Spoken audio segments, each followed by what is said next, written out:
జై శ్రీరామ్. దాశరథి శతకము. శతకకర్త కంచర్ల గోపన్న. భక్త రామదాసు గారు రచించిన దాశరథి శతకము నుంచి 35వ పద్యము భావము. శ్రీరామ రామ అనే 2 అక్షరాలు నిరతము నా నాలుక మీద నాట్యము చేయించుమా.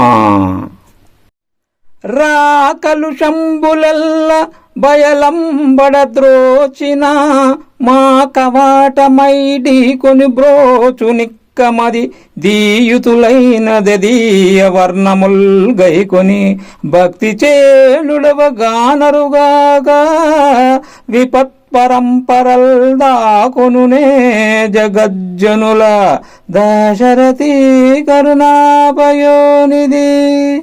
ఓ దశరథ రామా, రామ అనే దివ్య నామములోని రా అనే అక్షరము మనుజుల పాపాలను అన్నిటిని బయటికి తరుముతోంది. ఇక ఈ పేరులోని మా అనే అక్షరము తలుపు వలె అడ్డుపడి పాపాలను ఎదిరించి లోపలికి రాకుండునట్లు చేసి ఆశ్రితులను కాపాడుతుంది. ఈ విషయం యథార్థమని జ్ఞానవంతులు చెప్పినప్పటికీ మూఢులైన వారు ఆ అక్షరాలను గ్రహించి జపింపనేరకున్నారు. అట్లు కాక జనులు ఆ రామ అనే అక్షరాలను జపించినట్లయితే వారికి ఆపదలు కలగనే కలగవు. జై శ్రీరామ్. ధన్యవాదములు.